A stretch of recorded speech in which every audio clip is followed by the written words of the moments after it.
Hey, everybody, welcome back to another episode of the Mosaic podcast. They are coming fast and furious right now because we are in a place where people are wanting to talk to each other and we can't even go outside and talk to each other. So many of us are secluded and isolated in this period that I lovingly call 19, which is coronavirus, COVID-19, whatever you want to call it. And we're in such an interesting time right now because nothing anybody has done has caused the reality that we live in right now to happen. Normally, we're very safe and very sure that if we do this, it's a cause and effect world that we live in. And we personally, if we do this, this will be what happens. But nothing we've done has brought this for us individually.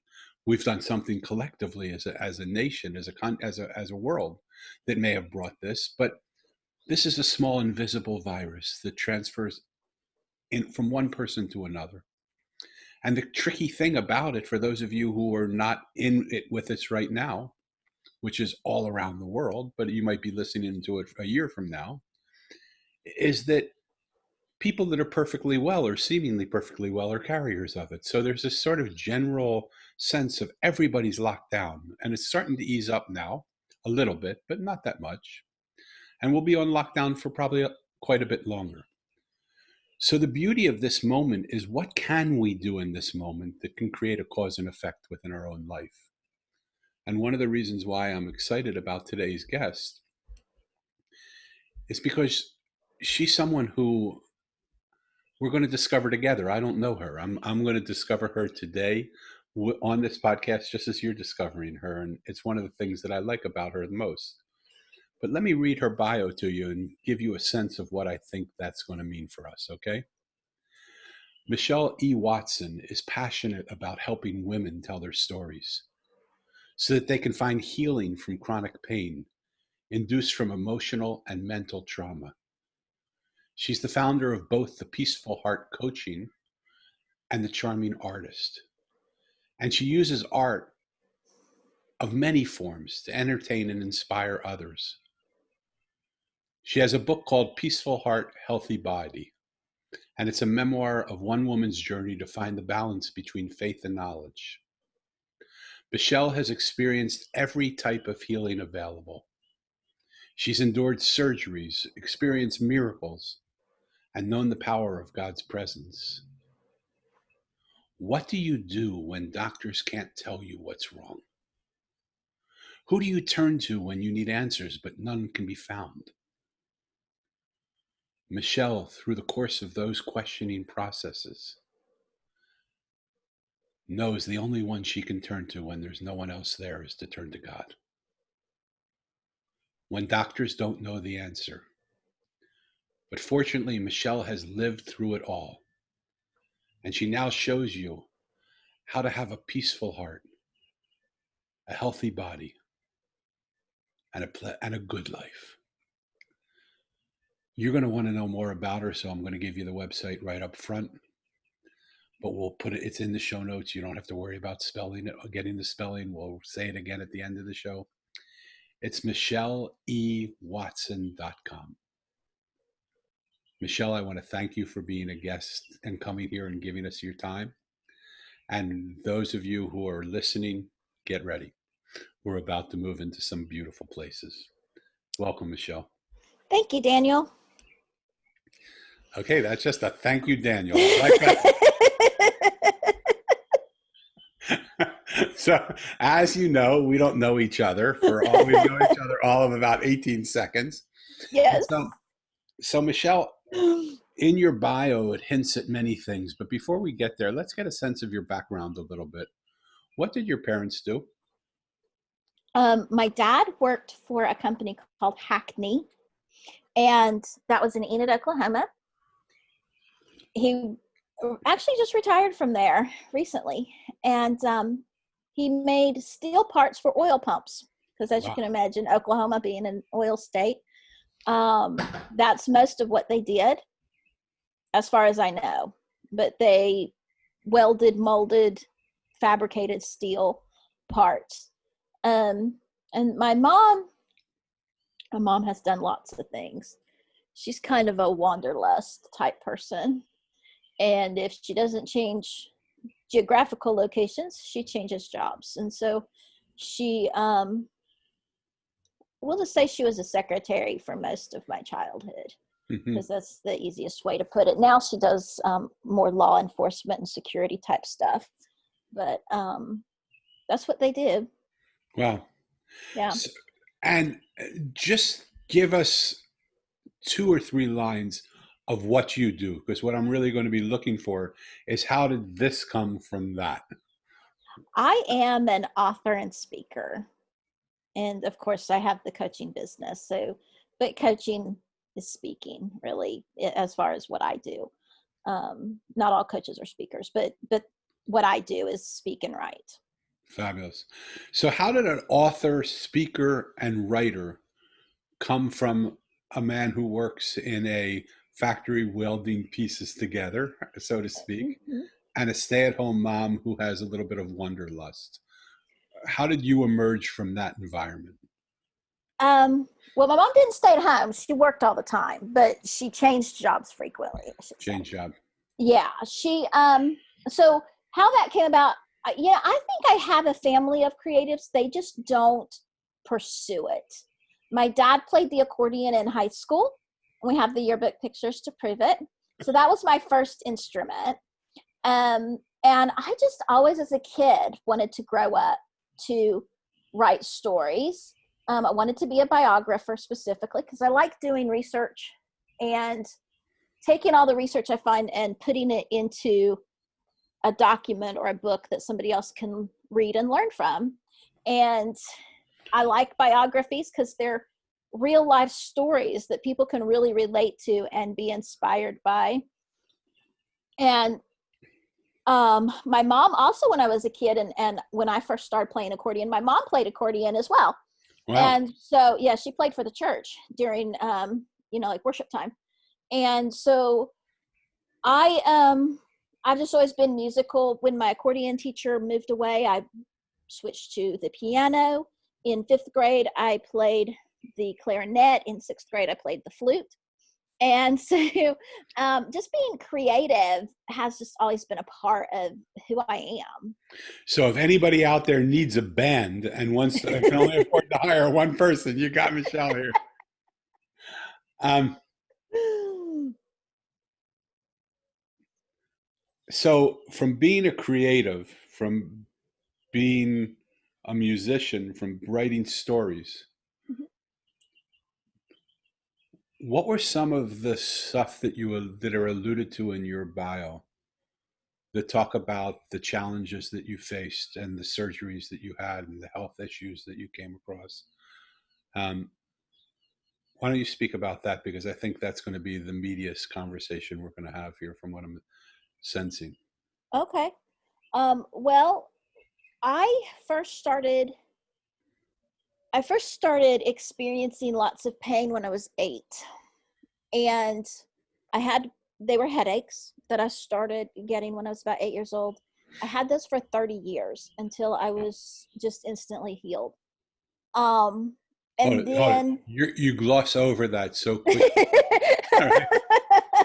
Like, I don't want to tell too much. It's in the okay. So book.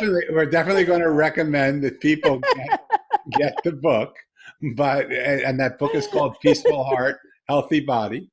Yes, we did. If you don't want to gloss over it, we did go through all of the tests, and I do outline those in the book. We went through all kinds of procedures to find out what was the cause of the headaches over the years.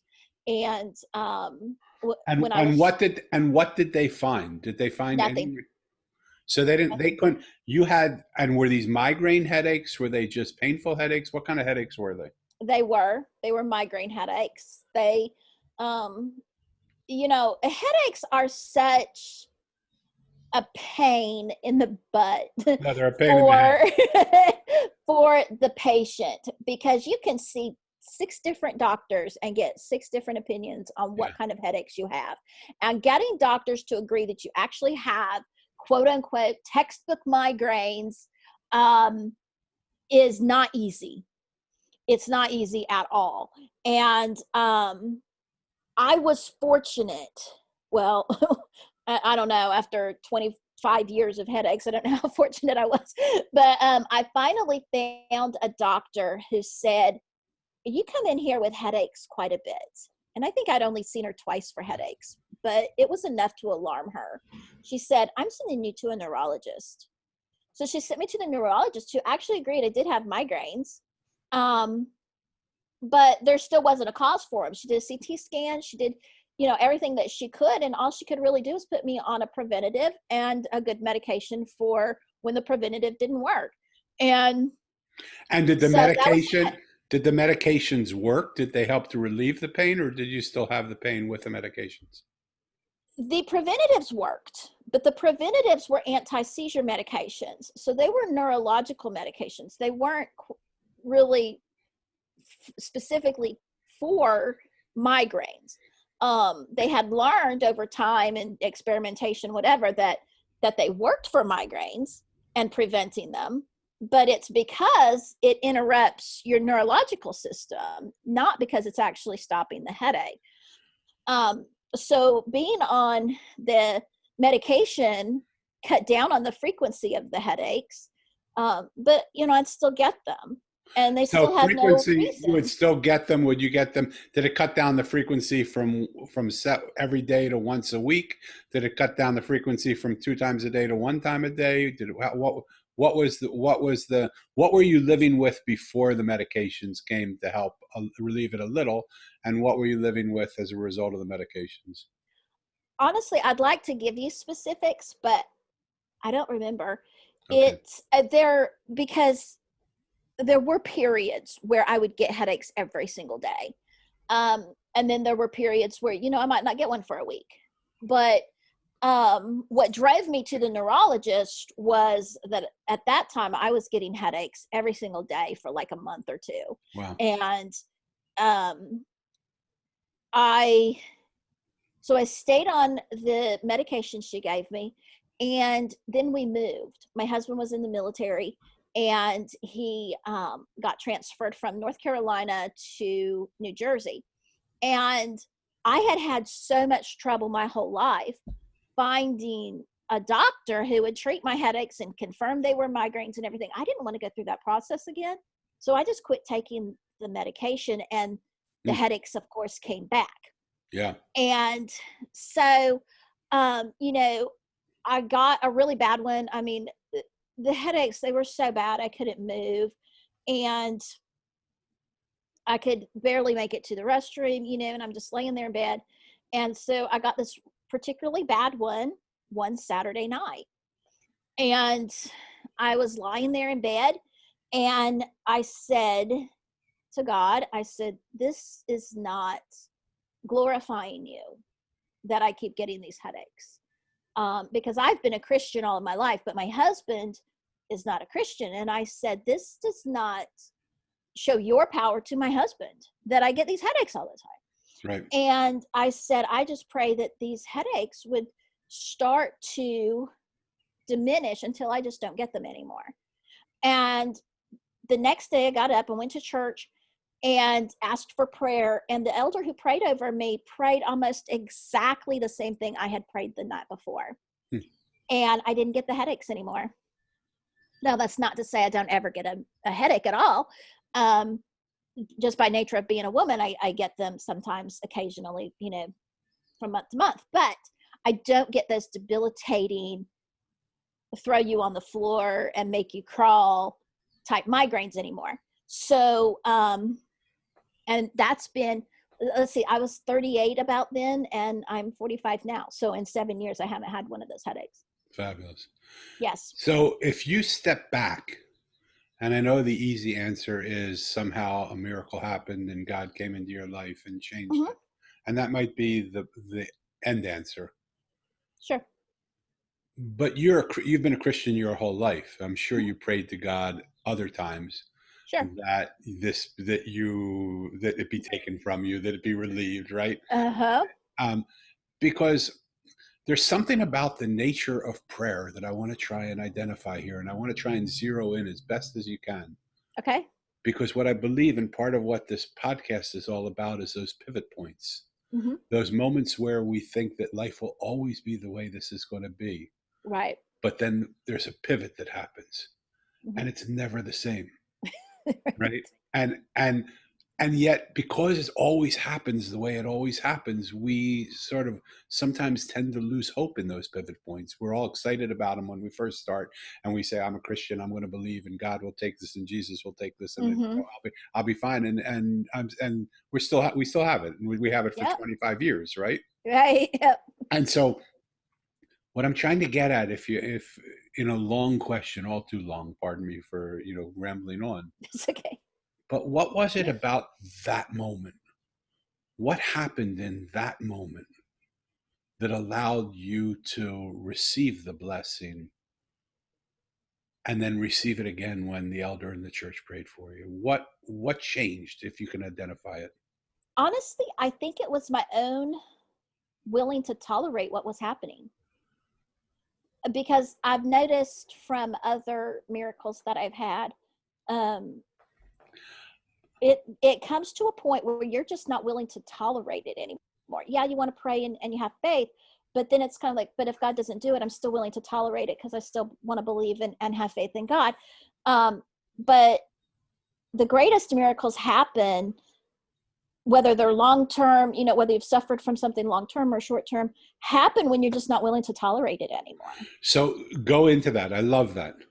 Sure. And I want listeners to really listen now. Okay. Okay? Because dive down into what what is it that changes within a person, or it would change within you, Hmm. that for 25 years of maybe telling to yourself the story, this is a gift from God, this is what I've been given, I'm meant to go through this, everybody goes through suffering, whatever the story is that we tell ourselves, right? Right. That this is for my welfare, I know that God wouldn't give me something I can't deal with, to that place where you just say, I am not going to tolerate this anymore. Take it. Okay. Sure. Well, the first time I had that experience, I was a little kid. I don't even know how old I was, but I used to get strep throat a lot. I think probably every winter I got strep throat, if not twice a year sometimes. And one day the doctor looked at me, my pediatrician, Dr. Simon, said, Michelle, if you get strep throat one more time, we're going to take your tonsils out. Now, I had already seen my brother go through that, and it was not pretty. And I said, I'm not ever going through that. So when the doctor looked at me and said that, I said, then I'm never going to get it again. And I haven't. in nearly 40 years now, I have never had strep throat again. And so that was my first experience with it. And, I think that when particularly children have experiences like that, it grounds their faith enough that later they can hold on. Now, things don't always come that easily for me or that instantaneous. When I write about this in the book, is that when I was having extreme pain from plantar fasciitis in both of my feet. And for those who don't know what that is, the fascia is a muscle that runs down the calf and along the backside of your heel and then into the arch of your foot. And it's called plantar because it's in the bottom of the foot. So the plantar fascia, when it gets swollen, is very painful. And a lot of people find that, losing weight, not standing on their feet so much, doing stretches in their calves and stuff so that muscle isn't pulled so tightly all the time relieves the pain. I had no relief from any of that. And I had this pain for about 8 to 9 years. And I'll tell you, we prayed. I mean, my church prayed, my small group prayed, my pastor prayed. I prayed constantly, God, take this pain away. And I finally had it out with God one day because there just was no relief in sight. I couldn't stand to walk. And one day I'm driving down the interstate back home, and I'm just like, God, I don't even know why I should believe in healing if you're not going to heal me. I mean, I had reached that point to where I was having a true crisis of faith, where I wanted to believe in God. I always believed in God, but I wanted to believe that he would heal me, that he wanted to heal me, that he wanted the best for me.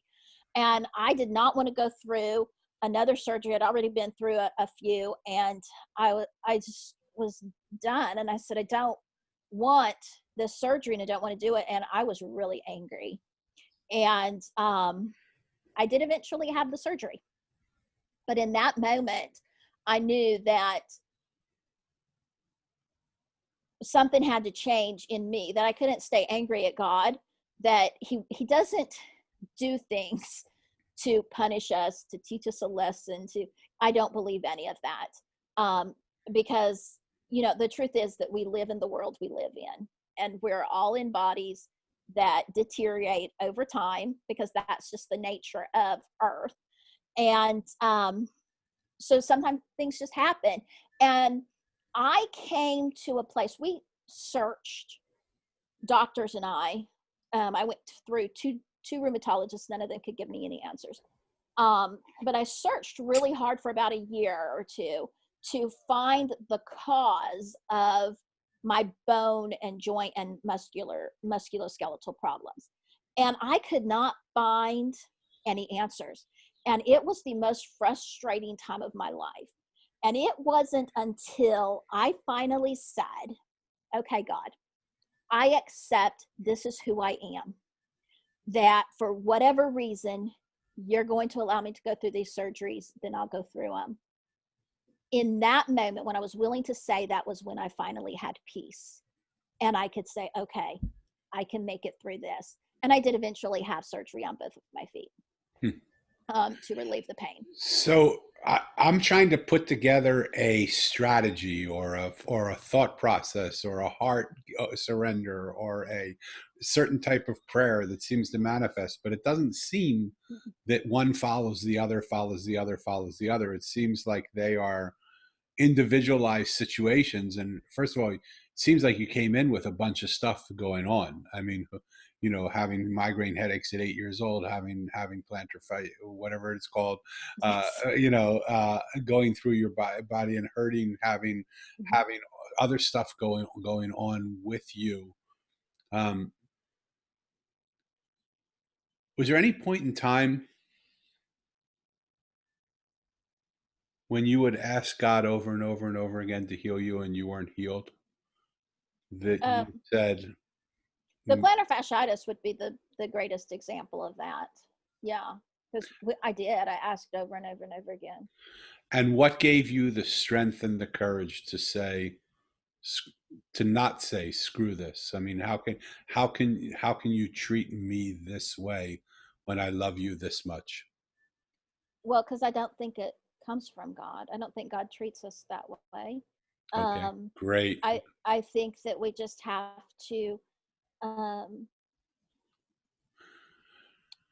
find a way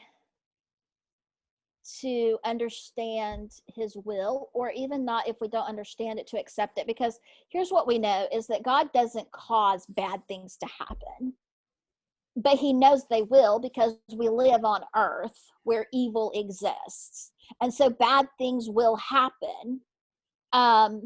But then we have to say, okay, I don't know why that happened, why it was allowed to happen to me, but I still trust God in that he works all things to my good. And he doesn't cause all things. He doesn't, bring good out of necessarily even just one situation, but all of those things together happening to me make up me. And because I've been through them, and because I've been through a crisis of faith, and I can say, you know what, it's okay. God still loves you, even when you're doubting, even when you're angry because the answer's not coming as quickly as you would like for it to be.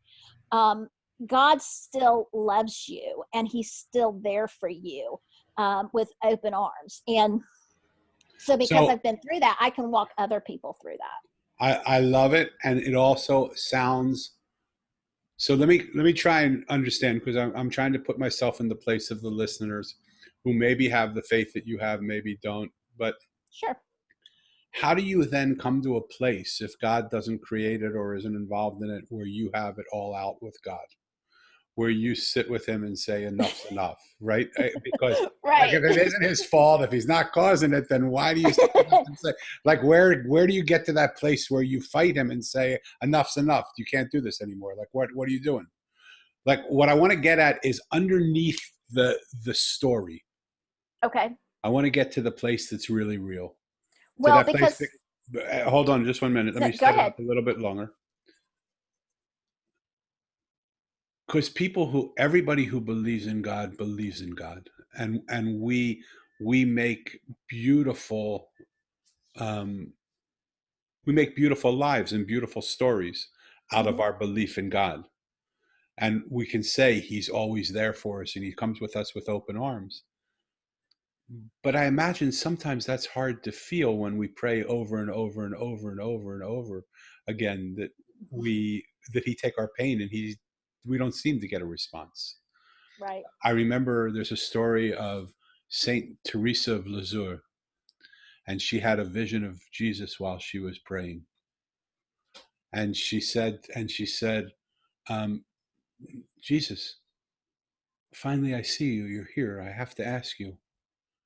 I love you so much. Why do you treat me? Why do you give me all this suffering and all this pain? I love you so much. And Jesus said to her, it's the way I treat all my friends. And she, without missing a beat, said back to him, no wonder, Lord, you have so few. Because who wants to put up with this? Right? And so what I'm trying to get at is that belief system, and I bet you have it too. I bet people that know you have it. I bet people in your church have it. That if I believe in God, everything is going to be okay. Everything is going to be good. But then we go through life where things don't seem to be okay. And yeah, in the Pollyannish view of the world, in the end, everything's going to work out and there's a reason for it. But when you're going through 25 years of pain, or you're going through 25 years of migraine headaches, or you're going through 8 years of pain in your feet, there's a point where you just want to say, hold it, hold it, hold it. Like, I still am loving you. I'm still believing you. Why me? Why do bad things happen to good people? Do you have any sense of that? And then Um, how does it disappear just like that? Because it's not like you were living a life of out in the world just partying and celebrating, and all of a sudden you came to Jesus and God and you said, please take this from me. And that's the first time you ever asked. He said, oh, thank God you're back, my prodigal sis daughter. You're back. And I'm going to take this from you. You were praying for 25 years for it to go. right. What I'm trying to capture is what in that moment. And it can't be that you just said, I'm not going to put up with it anymore, because I'm sure you said that numerous times before. Maybe not with the intensity, but what are you even saying to a God who didn't cause it, or didn't be a part of it, or didn't help to create it? That I'm not going to put up with this. You got to take it from me now. What's it to take? And the reason I'm asking is because after you answer, I have another possibility that I want to share as the way I see the world, Okay. that I want to run by you. Sure. Well, I wish I had a pat answer for that. I And do and I too. wish there was a sure answer, but there really isn't. Um, because, I've been through more miracles than just those. And I did have to go through 7 full surgeries. The worst was the gallbladder, by the way. Oh my gosh, don't ever Oh have my your God. gallbladder taken out if you don't have to. Um, that was the most painful surgery out of all of them.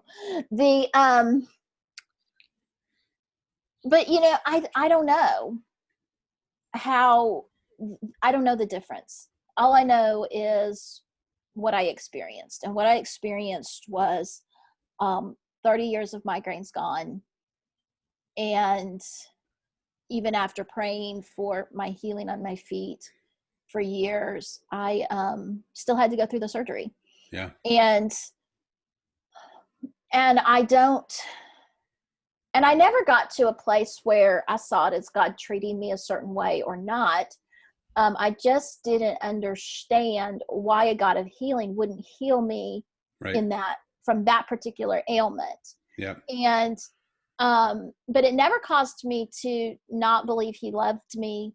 It never caused me to believe that he was doing it to me, so to speak. But he was allowing it, because nothing happens to us without his allowing it. And I still don't know why he did. Yeah. Except I know that I am grateful that the surgery was an option, because if surgery had not been an option and I'd had to continue with the pain or continue to not know an answer or get a permanent solution, then it would have been, that would have been much more of a tragedy. And than having to go through the surgery itself. What do you think? Here's the interesting thing about your life. If you had had only one of those things, it would have been enough for most people. Sure. But you've had many of them. Yes. I mean, I already now know of 3, and there's probably more that I don't know of. Okay. There are. Okay. So what do you think your pain has been trying to say to you? If it was having a conversation with you, what do you think it was trying to say to you over and over and over and over and over and over and over and over again, in all its multiple applications of how it came to you? What do you think it was trying to say? It's not about you. Plain and simple. My story, my life, my pain is not about me. It's about who I can help through the power of my story, and who else can find healing. Because, whether someone chooses to believe in God or not, which I would encourage, but whether they choose to or not is not the issue. Me too, by the way. I would in encourage. in this particular story, it's not the issue, because some of my healing came about just because I told my story. I opened my mouth and I spoke about the things that I'd been traumatized in my past, and that's why I coach women on how to tell their story so that they can be released from that kind of pain as well. And is everybody who tells their story released from their pain? I think it depends on what kind of pain it is. Psychologically, there is something called psychosomatic pain. And we like to think of that as a definition. The layman's definition is, oh, it's all in your head, right? But that's not true. The truth is that there's some kind of trauma that happened to you that you've not completely dealt with. Maybe you've moved on from it, but your body hasn't. Yeah. And it shows up in the form of chronic undiagnosed pain. And I specify undiagnosed because that means doctors don't know what it is. They don't know what's wrong. They can't treat it. And in those particular types of patients, that's who needs to tell their story. Because on 3 separate occasions, I was healed simply by telling my story. Yeah. Very specific aspects of my story, but each time I was healed instantly by telling my story. So what scares you most about that? Going public with it. And why does it scare you to go public with telling your story and the healing that comes? What is it that you're scared of? There's one particular story. Okay, so most of my life is an open book and I don't have a problem telling people. But there's one particular aspect of my story that people in my family, particularly my husband's family, don't know. And I don't want them to know until I'm ready for them to know, and they just don't need to know. So that's one story I don't go public with yet. So tell them to turn off the podcast. Okay. Because you can't lob that over and not tell it to them.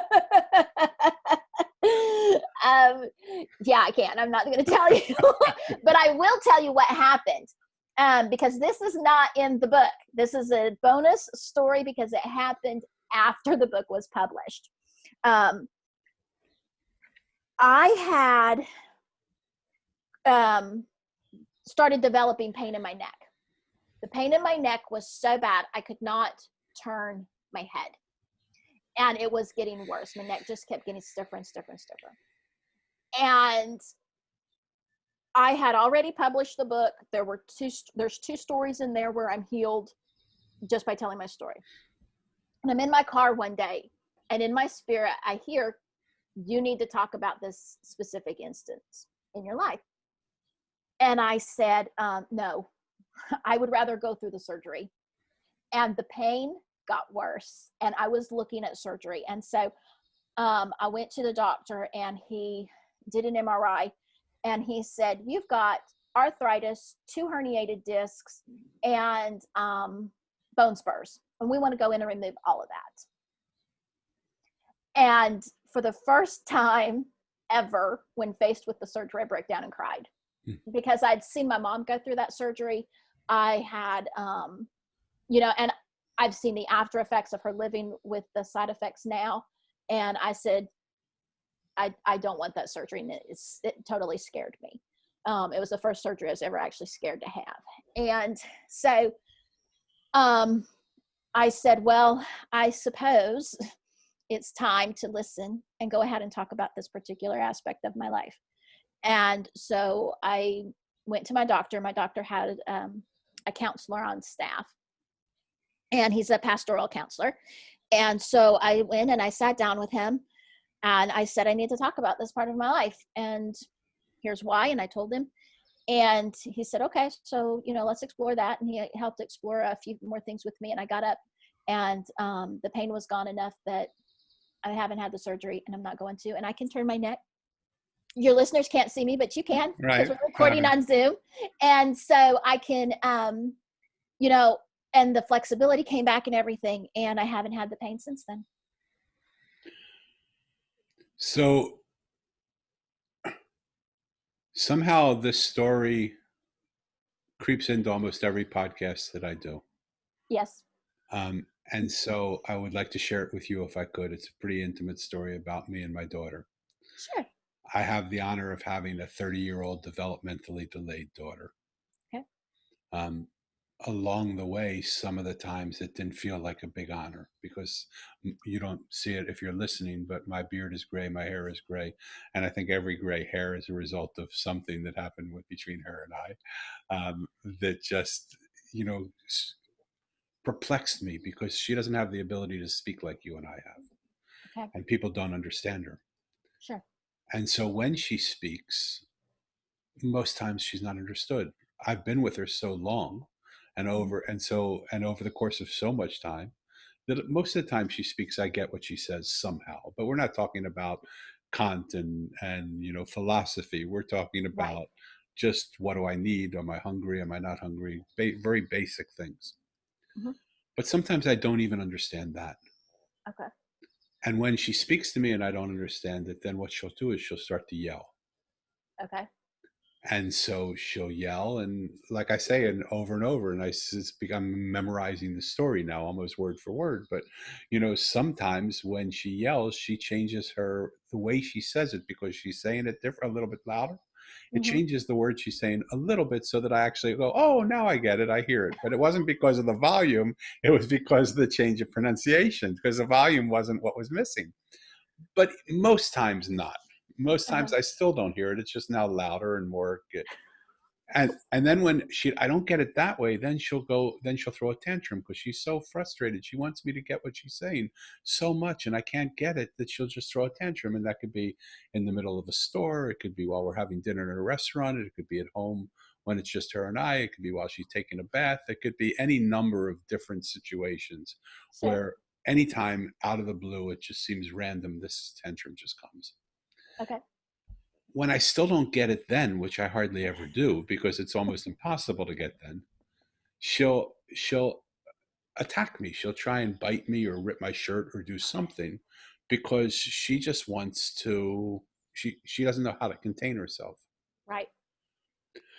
And I think I'm a pretty smart guy, but it took me probably 15 years of trying to understand how to get through to her, and how to understand her, and how to listen to her. And this would happen sometimes. Sometimes it was like your pain. Sometimes it would happen not at all. And sometimes it would happen as many as 10 or 15 times a day. Sure. So more commonly, it would happen once in a while. Okay. Finally, I got so frustrated in it. I said to her, Elisa, I want to understand you so badly, and I can't understand the words that you're saying. can you tell me what you're saying without your words? Mm. And just Mm-hmm. transfer it to me somehow. And she went from the midst of her rage to this big smile that just would melt your heart if you would see it. And in perfect English, she said, I am, Daddy. I said, what the hell do you mean, pardon my language? What the heck do you mean you are, Daddy? Like, how in the world are you saying that? I mean, what do you mean? I said, how are you speaking to me? And she went like this. She put her finger to the side of her head. And I understood from that she was putting thoughts into my mind. Mm. And I had known that she was doing that. I had felt that she was doing that. I had heard that she was doing that. I just didn't believe that she was doing that. Okay. So there are two things of how I want to share this with you, because it's just sort of as you were speaking more and more. First thing is, I realize that everybody I meet does exactly the same thing as my daughter. When they speak and they don't get heard, they yell. When they yell Mm-hmm. and they don't get heard, they create a scene. They create chaos. They create arguments. They create fights. They become defiant. Right. When the defiance doesn't work, they destroy something. That could be shooting people in a plaza. That could be blowing up a building. That could be ruining a marriage. It could be ruining the reputation of somebody. It could be Mm-hmm. whatever it is. I believe our bodies do the same thing to us. I believe nature does the same thing to us. That when it speaks to us and we don't listen, it yells. When it Mm-hmm. yells and we don't listen, it creates pain. Yeah. When we creates pain and we don't listen, then it destroys. Right. We get disease, and that's sometimes why we die. Mm-hmm. And just like we were able after a long time. I'm not giving myself any pride on this or because it took me forever, right? But Right. somehow we came to a point, sort of like you somehow came to the point. And I'm trying to get from you, even if you can't get it now in this conversation, of actually what changed. Mm-hmm. Email me if it ever comes to you, because even just talking about it, or because it'd be just fascinating to know. But what happened for me is that place where I said, I can't get you with your words. Let's try something else. And she then was telepathically communicating to me, because sometimes developmentally delayed kids, when they're short on one quality, are in abundant in another quality. So that was more commonplace for her. And it was almost like, if I can use my thoughts to communicate to you instantly, why do I need to use my words? But we got it. And I think our bodies are looking for that same thing. I think our environment now in COVID-19 is Mm-hmm. trying to tell us something. And when we don't listen, it has no choice but to increase the situation, or increase the types of situations. Or we heal this and then we still don't listen, and we go over there and we heal that and it still don't listen, and we go over here. Mm-hmm. Does that make sense to you, first of all? Oh yeah, definitely. Yeah. Okay. So with that making sense, first of all, thank you for your listening to this long, boring story.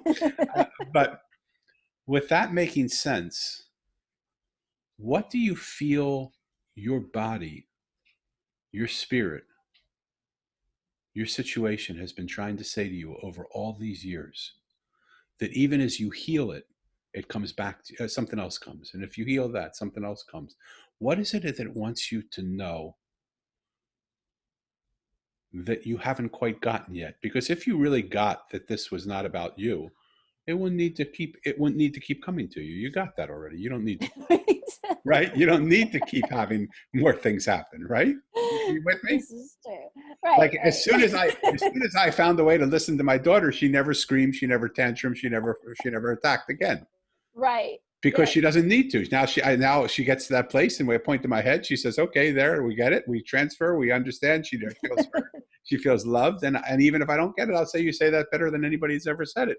But we have a way of getting something, right? Right. So what I'm asking for you, and this is so important, because you more than most people have gone through more than most people. You haven't lost your faith. You've kept your faith. You even call them miracles of how you've gotten around it. Yeah. And yet they still keep coming. Mm-hmm. And so if you're even in resonance, I'm just lobbing over the thought, if the world is talking to you, if your situation is talking to you, what is it saying that if you would hear it today, you would never have to go through another moment of pain? Oh gosh. I like You know, that response, by the way. I wish there really was an answer for that. Um,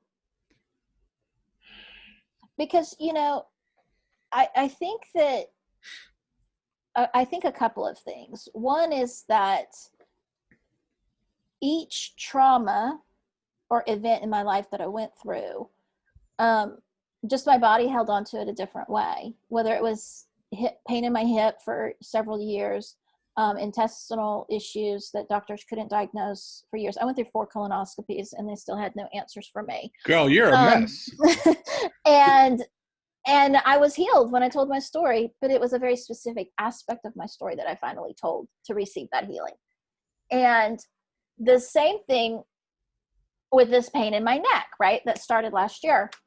And I think that someone like me who's going to use their story to help others gets to go through so many experiences because you don't know which one's going to resonate with the person you're speaking with, which one's going to speak with to the audience. So do me a favor. Speaking to that sounds too scripted, and I know you didn't script it. But go beneath that because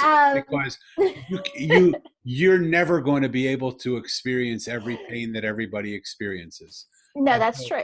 And so all that you really have to be able to do is talk to people about pain and the pain that you had. You don't need to have multiple pains if you were really, if you, and this is what happened, and this is what happened, and this is what happened as a result.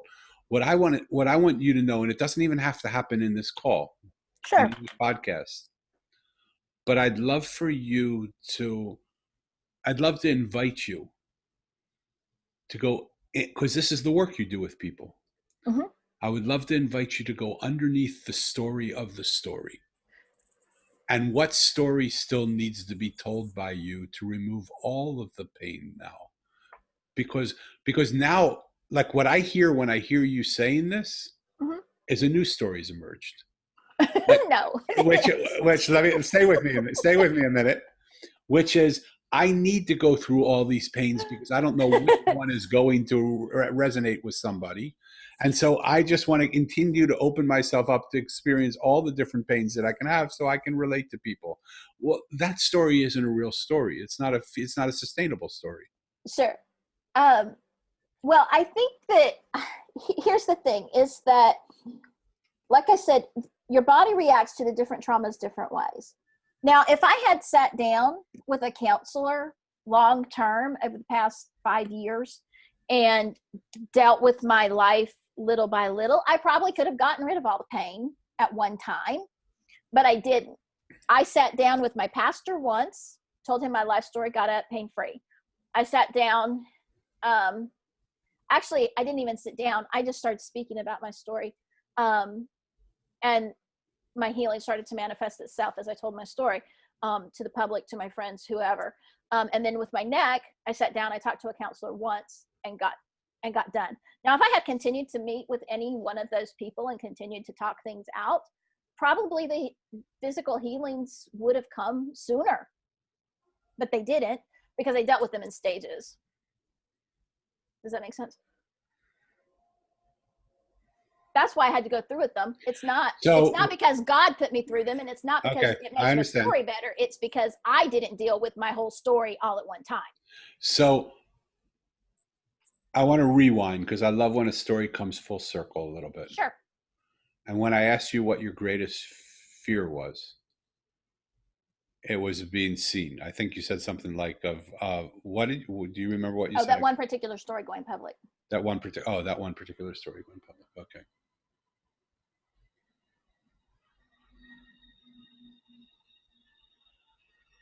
Do you still get different things happening, or are you done on the roller coaster of pains and healings and pains and healings and pains? I hope I'm done. I hope that last one was it. How long has it been since you had that was the neck? That was a year and a half ago. Is that what that was? No, that was last year. So it's been about a year. Been about a year. And how often would they normally emerge? Like you had these amazing healings, and then something else would happen. How often would they? Oh, I don't know, because except for my neck, they all kind of overlapped. Like I had headaches for 30 years. So during that time, my hip had started hurting. During that time, I started having the GI issues. Um, and so so a lot of times they just overlapped. It's not like I dealt with one pain and then one started. They all overlapped, except for my neck. My neck started hurting like a year or more after the last surgery. And so it was kind of out of the blue and I wasn't expecting it. So let me ask you this. Sure. I'm trying to find peace in this, and so there feels like I feel like I'm in a mosaic where I wrote a book called The Mosaic. So the mosaic is, it's a story of a boy who loses his parents 2 years apart on the same day, and Oh, well. when he asks the adults where his parents are, they tell him they're in a place called heaven. So he sets out in search of the place called heaven, but the people he meets along the way are not the priests and the rabbis and the ministers and the swamis and the medicine men and all those things that you would Mm-hmm. think all different faiths might be able to show him what heaven is like. Mm-hmm. The garbage man and the homeless guy and the street worker and the blind woman and the gardener and the juice man. Okay.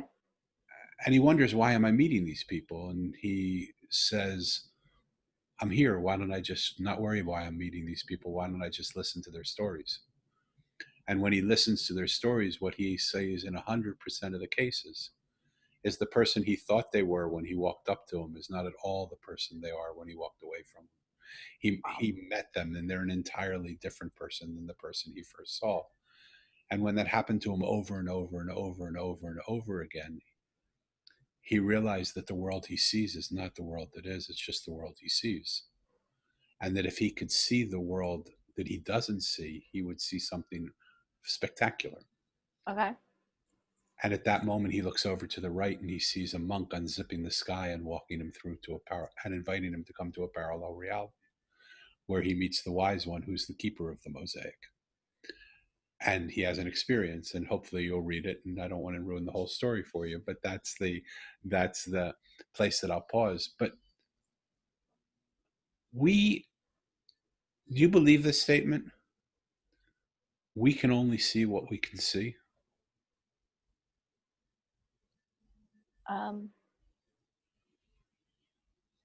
Yeah, that makes sense. So my invitation to you, not because I want to do anything. Sure.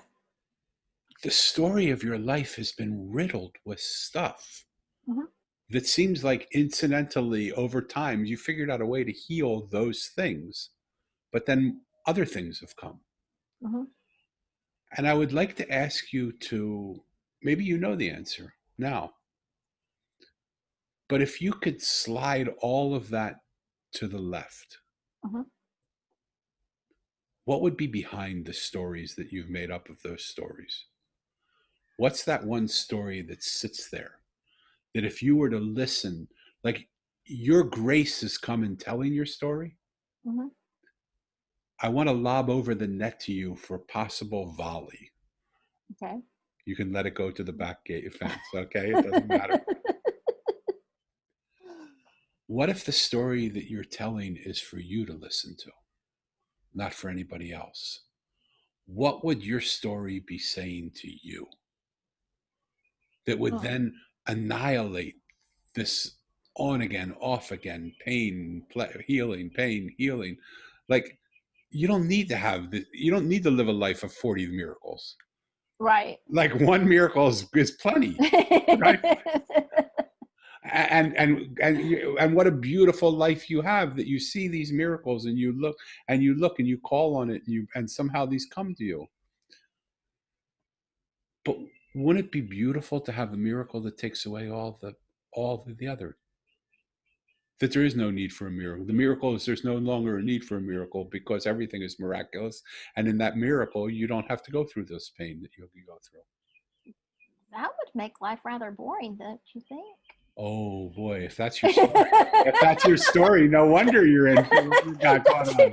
Don't you think? No, I don't think that for a minute. That would make life rather boring. I mean, if I could expect a miracle every time I needed or wanted one, just Not that you instantly. not no, that isn't what I'm asking. It, I'm asking that you find one of the characters in my book is the gardener.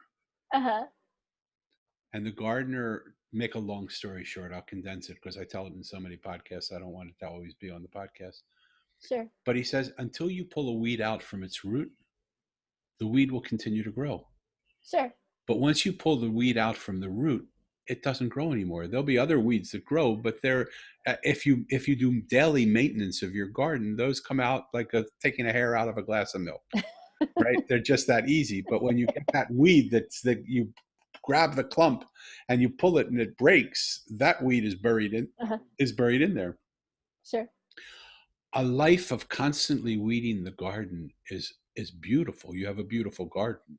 It's Mm-hmm. not boring to constantly weed the garden. Right. What's boring is the monotonous, to me at least, is this roller coaster cycle of experiencing great pleasure and experiencing great pain. Roller coaster, great pleasure, great pain.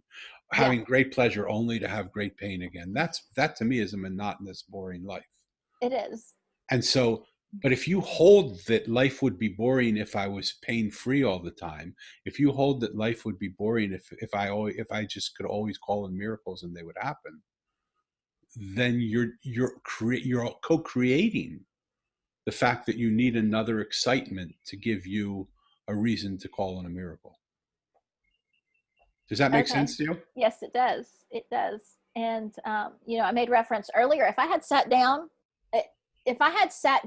and, like I said, dealt with my entire story from beginning to end on repeatedly, then I could have really avoided a lot of the pain I went through. Yes. Because, like you said, I would have weeded the garden all at one time, and it would have been done. And then after that, it's just maintenance, right? But I didn't. And I did it because I'm human.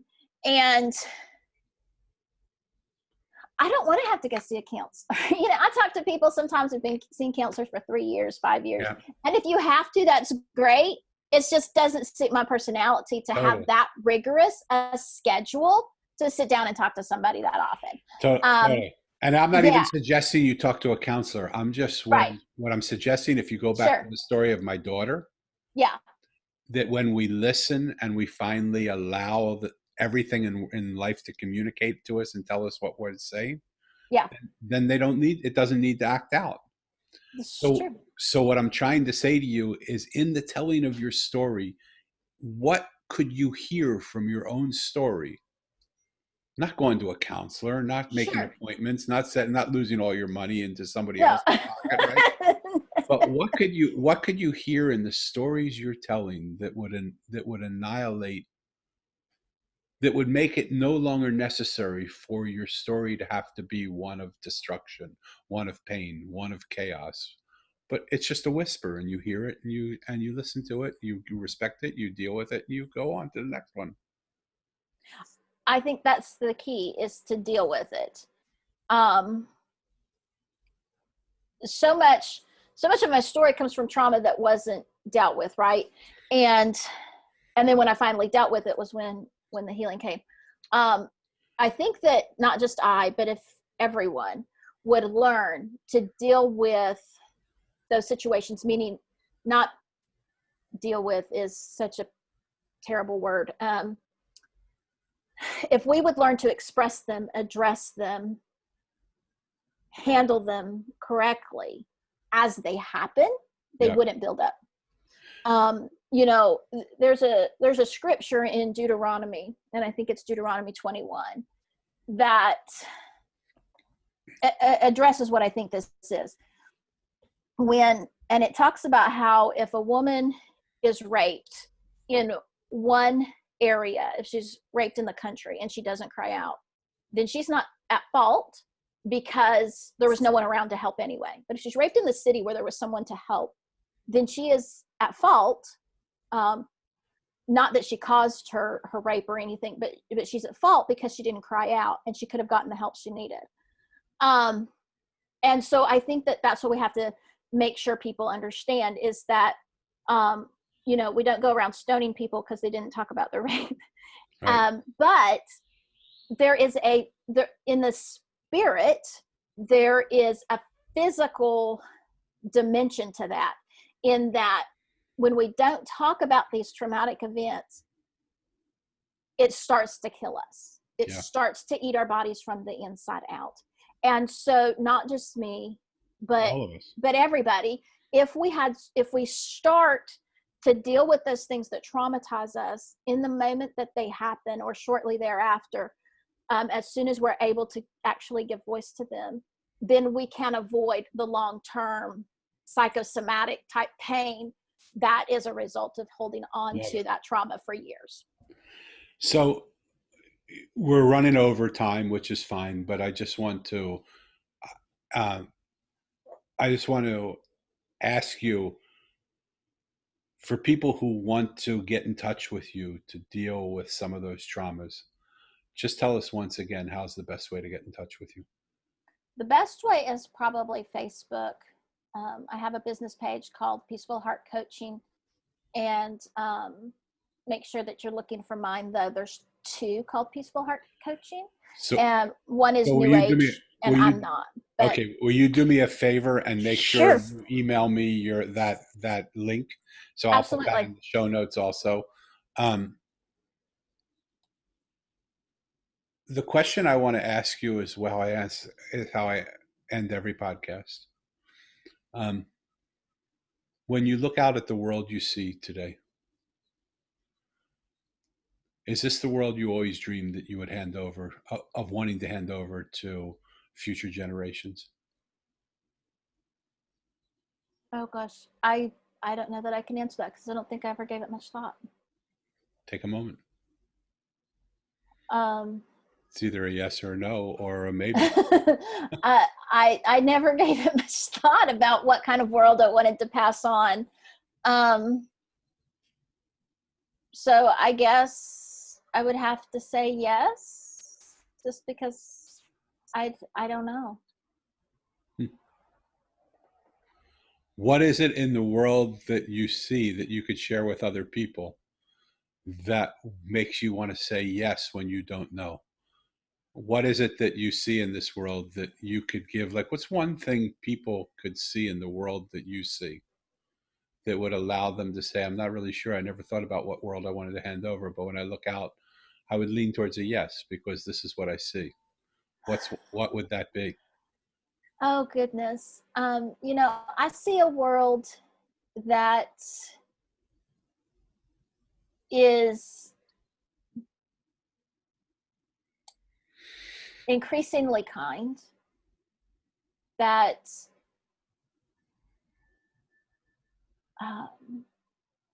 and because I see God at work in all of it, I wouldn't change that for anything. And as long as he's at work, then, you know, I don't have a problem handing anything over to the next generation. And I could get into what I think politically, and then my answer would be totally different, because it's not something I would hand over to the children. But I think that we're in a good place, and that there has never been such an opportunity for those who want to take it like there is today. Fabulous. One question, that's normally the ending question, but one question arises that I wanted to just ask you. The story that you haven't told, the story that you don't know that you will tell for a while. Right. How does that set into the story that you've told of how when you tell your story, you get healed? Oh, but I did tell my story. I told it to a counselor. Okay. I just don't tell it publicly. You just don't have to tell it public. Okay, good. I'm important. So it isn't important. It isn't important that you broadcast the story to the world. It's important that you get the story out, that you tell it to somebody, that you hear yourself saying it. Yes. And you do. Okay, perfect. That you voice it, release its hold on you, because that's really what it is. It's got a hold on you as long as you refuse to acknowledge it and let it go. Yeah. I'm so happy that I asked that. Um, I want to thank you for being a guest. I just take a minute every time and just summarize what's happened for the people that come off. And Thank you. um, this, I didn't really know what was going to happen today. There were a few things that intrigued me about about Michelle. One was the story of the trauma that she's gone through, the story of the miracles that have happened in her life, the story of her faith in God. All of those intrigued me, but I didn't know her. I didn't know how it was going to turn out, and I didn't know what we were going to discover. What I really enjoyed is some of the vulnerability of not even knowing how any of this happens. But knowing that when you say what you have to say, when you tell your story, that somehow for Michelle, that's freed her and it's released something in her. It wasn't even necessarily the prayers that she made to God, because she was praying to God for all that time. It wasn't necessarily her her as she said before. And when I heard it, it wasn't necessarily her intolerance of having to continue, because there were moments where that intolerance came. But there was something in literally telling her story. What I would invite you to think about is, what parts of your story haven't you told? What parts are bringing you pain? What parts are you not wanting to acknowledge to the world around you or to someone around you that will get it out of your system? In the Mosaic, I talk about the Trashmen. And the Trashman is one of my favorite characters, because what he does is he comes every single week and he doesn't ask people anything. We take our trash out every week. All the things that we no longer want, we put into the trash can. And the trash man comes and takes it and puts it in his truck, grinds it up, and drives it away. And we have empty trash cans that we can fill up for the next week. What in you needs to come out of you to get yourself out of your own way? What do you want to give over the trash man? What stories do you want to tell? And if you have a story that you want to tell, and if you need help in telling that story, I hope you'll contact Michelle. Her website again is michelleewatson.com, and it'll be in the show notes, as will be her Facebook page. I want to thank you again for coming and sharing your time with us on this podcast. I want to thank Michelle for the time she's given to us to share her story. I want to encourage you to get her book, to go to her to get her services, which is Peaceful Heart Coaching, and her book, Peaceful Heart, Healthy Body, available on Amazon, I'm sure. And if you like this podcast, please share it with other people. Please give it a 5-star rating if you would. And I long for you to have the next experience with us when we have another person come in and you can be like a fly on the wall and hear the conversation. They're fascinating conversations, and thank you for joining us. Until next time, thank you, everyone.